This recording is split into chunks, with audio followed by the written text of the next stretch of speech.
여러분 안녕하세요. 4월 8일 토요일입니다.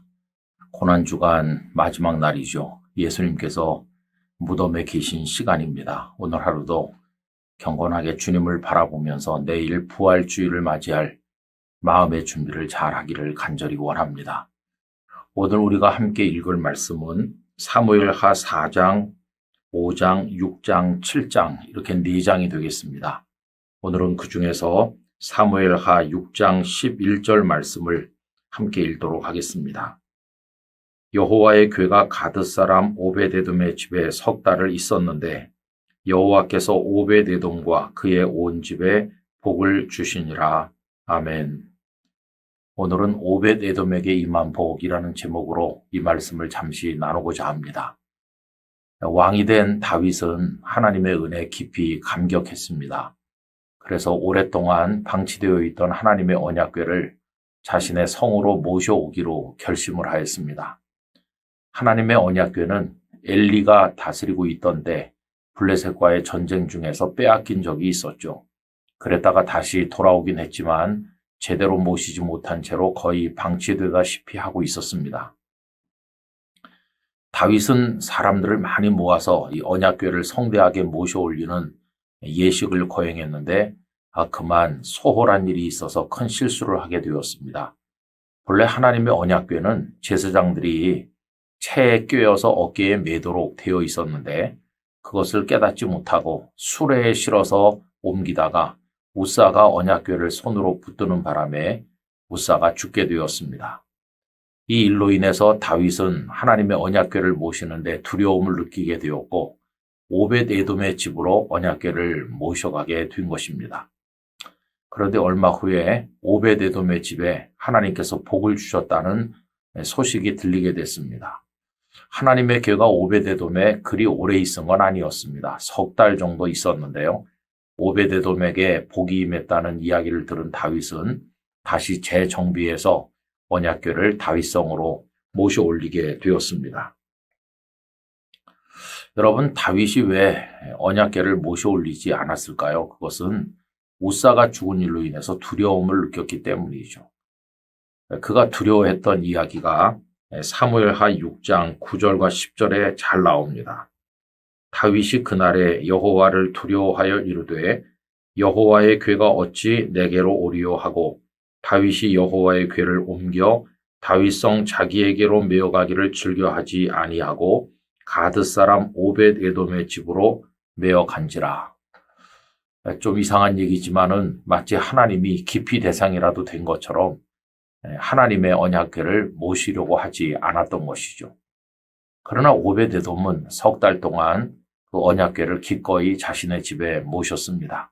그 결과 그가 복을 받았는데 그가 받은 복은 후손들이 번성하고 능력 있는 하나님의 사람들을 많이 배출하게 된 것이었습니다. 역대상 26장 4절 이하의 말씀을 제가 몇 절 읽어드리면 오벳에돔의 가문이 받은 복을 알 수 있을 것입니다.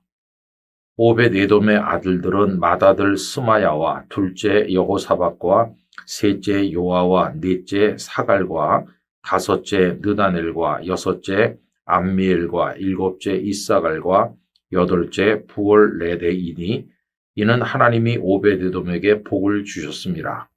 그의 아들 스마야도 두어 아들을 낳았으니 그들의 조상의 가문을 다스리는 자요 큰 용사라.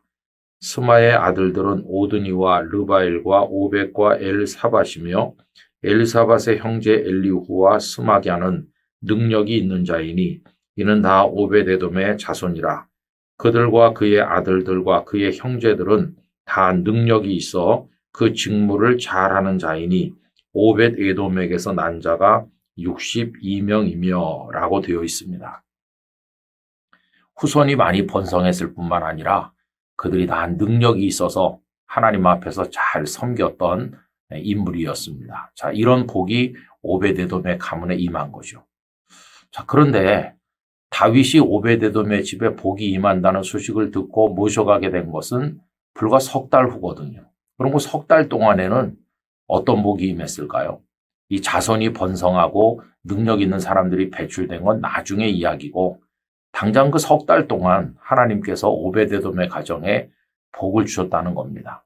그 복이 어떤 복인지는 명확히 알 수 없지만 누가 봐도 분명히 알 수 있을 정도로 하나님의 언약궤가 그 집에 없었을 때와 있을 때 여러 면에서 차이가 있었던 것을 우리가 짐작할 수 있습니다. 눈에 띄는 어떤 축복이 있었기 때문에 그 소문이 다윗의 귀에까지 들렸고 다윗이 다시 언약궤를 모셔올리게 된 게 아니겠습니까? 여러분, 오베데돔의 그 믿음의 태도를 우리가 배우기를 원합니다.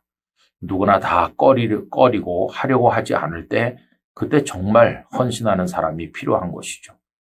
언약궤 모시는 일을 모두가 두려워할 때 오베데돔은 기꺼이 그 일을 감당하였습니다.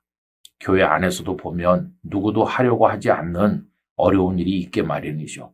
그 일을 기쁨으로 감당하면 하나님께서 복을 주실 것입니다. 우리 예수님께서는 십자가를 지고 우리를 위해서 죽으셨는데 쉬운 사랑을 하신 게 아니지 않습니까? 가장 어려운 사랑을 하셨어요. 그러므로 우리의 헌신도 또한 쉬운 헌신이어서는 안 되고 우리의 모든 걸 다 바치는 아무도 하려고 하지 않을 때라 할지라도 기꺼이 나서서 그 일을 감당하는 어려운 헌신을 우리도 할 수 있어야만 될 것입니다. 그렇게 할 때 우리 영락의 모든 성도들도 오늘의 오베데돔이 되셔서 하나님의 복을 누리게 될 줄로 믿습니다. 내일 거룩한 부활주일에 큰 은혜가 임하시기를 진심으로 축원합니다. 존귀하신 아버지 하나님, 다윗이 언약궤를 모셔 올리다가 우사가 죽는 일이 있은 이후 두려워하여 언약궤를 모시려 하지 않았을 때 오베데돔은 그 어렵고 힘든 일을 기꺼이 감당하였습니다. 하나님께서 오베데돔의 가정에 복을 주신 것을 저희들이 보면서 원하옵건대 저희들도 힘들고 어려운 헌신으로 하나님을 섬기게 하사 하나님의 만복을 누리는 아름다운 사람들 되게 해 주시옵소서. 예수님의 이름으로 기도하옵나이다. 아멘.